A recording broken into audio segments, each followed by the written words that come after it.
সেদিনের ঘটনাটা এই যে লিটন দার যে ছেলেটা বউর সঙ্গে একটু পোস্টি নষ্টি করতে চাইছিল আগের থেকে, তাহলে বউ মানে এটা হেরে পাতা দিল আবার 2 দিন দিত না, এমন করে চলছে। বউর লোকে পারছে না দীক্ষা, হ্যাঁ পারছে না দীক্ষা, তে কয়েকটি সাঙ্গ ভাঙ্গ জুড়াইছে এগুলিরে।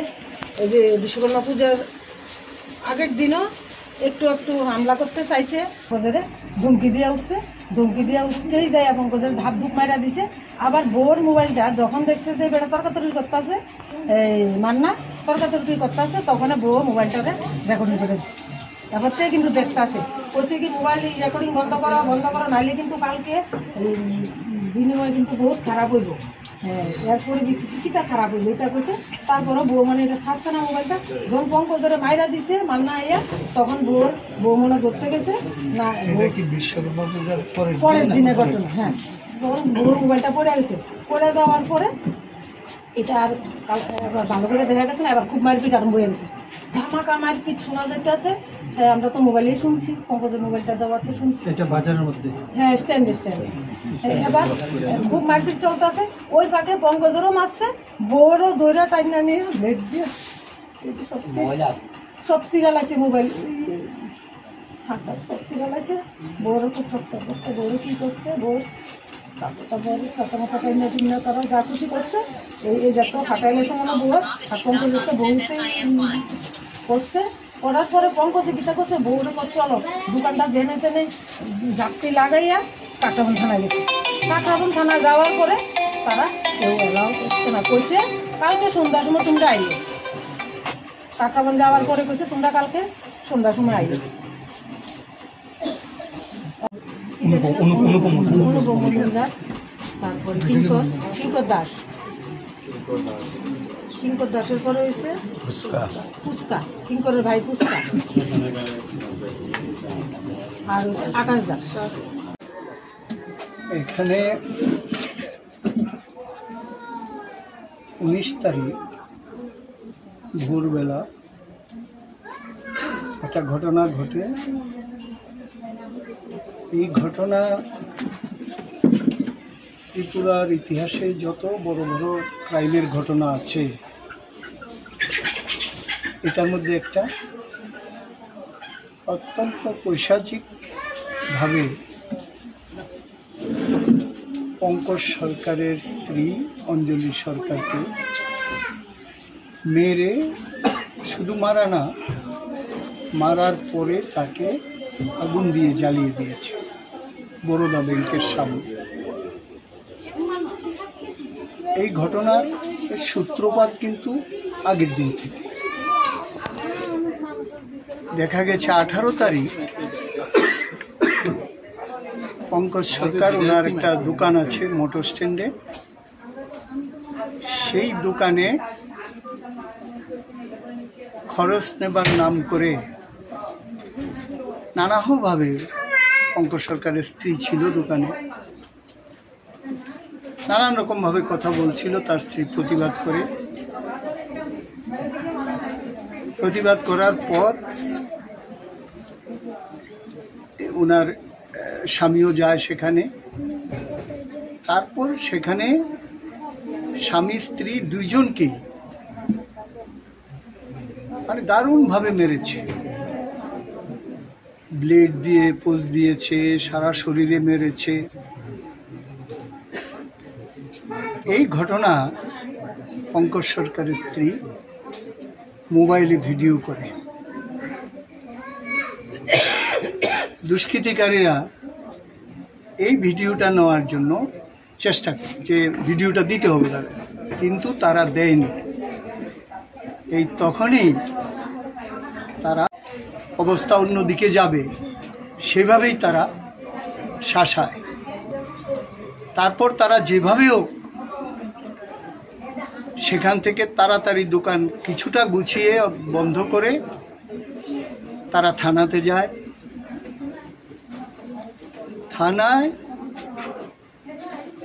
তাদের কথাটা শুনে, কিন্তু তখন কোনো লিখিত নেয়নি, না নিয়ে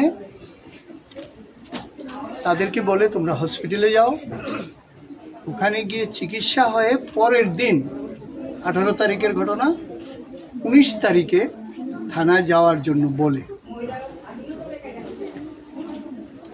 সেই অনুসারে তারা হসপিটালে চলে যায়। কিন্তু থানাতে যখন তারা যায়, কারা ঘটনা করেছে সেই নামগুলি তারা থানায় বলে, ঘটনাকারীদের নাম বলে। তারপর থানা বলে যে ঠিক আছে, আগে ট্রিটমেন্ট হোক, তারপর পরের দিন এফআইআর করলেও চলবে, কোনো অসুবিধা নেই, পরের দিন আসার জন্য। তারপর 18 তারিখে ঘটনা, 19 তারিখ সকালবেলা তো এই ঘটনা ঘটেই গেল। তাতে এখন ইনকোয়ারি হবে, কিন্তু ওনারা সরাসরি 5 জনের নাম সেখানে বলেছেন, থানায়ও বলেছেন, এখানেও বলেছেন। কিন্তু আমরা এসে এখানে দেখলাম যে এখানকার মহিলারা বা অন্যান্যরা থানার যে ভূমিকা, এই ভূমিকা নিয়ে প্রচণ্ডভাবে ক্ষুব্ধ। প্রথম দিন কেস না রাখা, পরের দিন অনেক দেরি করে আসা, এবং শুনেছি যে ছোটোখাটো কোনো রকম ইনকোয়ারির কোনো পোস্টমর্টম ছাড়াই একজন অফিসার একটা বিবৃতি দিয়েছেন, পুলিশ অফিসার, যে আত্মহত্যা হতে পারে। এইটা পুরোপুরিভাবে ইনভেস্টিগেশনকে অন্যদিকে ঘুরিয়ে দেওয়ার একটা প্রচেষ্টা।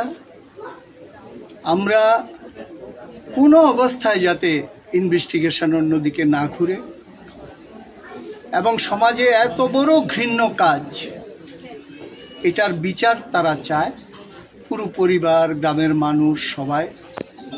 আমরাও চাই এর বিচার যাতে হয়। আমরা সব দিক থেকে, হাইকোর্টের অ্যাডভোকেটরা আছে, ওনাদের সাথে আলোচনা করে ওনাদেরকে সাহায্য করার জন্য আমরা দেখব। কিন্তু একটা কথা হলো যে সারা ত্রিপুরার সমস্ত ঘটনাবলিতে গত 2 মাসের ঘটনাও যদি আপনারা দেখেন, তাহলে দেখবেন যে প্রশাসনের নিয়ন্ত্রণ এবং পরিচালনা, এই দুইটা বিষয় আস্তে আস্তে করে দুষ্কৃতীদের হাতে চলে যাচ্ছে। এইটা যত যাবে, মানুষ তত নিরাপত্তাহীন হবে। এটা কোনো দলের না, সব দলের মানুষ নিরাপত্তাহীন হবে। এই কারণে দেখবেন ডাক্তার আক্রান্ত, কন্ট্রাক্টর আক্রান্ত, ব্যবসায়ী আক্রান্ত, ছাত্র আক্রান্ত, সমাজের সব অংশের মানুষ আক্রান্ত। মহিলারা তো একেবারেই নিরাপদ না এই সময়। কাজে দুষ্কৃতিকারীরা যদি নিয়ন্ত্রণ করতে পারে, তারা যদি মনে করে ঘটনা আমরা করলে পরে আমরাই ঠিক করে দেব মামলা কোন দিকে যায়, তাহলে পরে আইনের শাসন একেবারেই ধূলিসাৎ হয়ে যাবে। তো থাকুন, সমস্ত মানুষ আপনাদের পক্ষে আছে, আমরা আপনাদের পক্ষে আছি। এভাবে যদি সব ছেড়ে দিই আমরা দুষ্কৃতীদের হাতে, তাহলে এই একটা ঘটনা না, আরও হাজারো ঘটনা করে তারা পার পেয়ে যাবে। আমরা 4 জন বিধায়ক, আর এখানে সিপিআইএম দলের জেলা সম্পাদক, মহকুমার সম্পাদক, জেলা সম্পাদক মণ্ডলীর সদস্য থেকে এখানকার এলসি সেক্রেটারি, আপনার পালাটানা এলসি সেক্রেটারি, অন্যান্য সবাই আছে এখানে।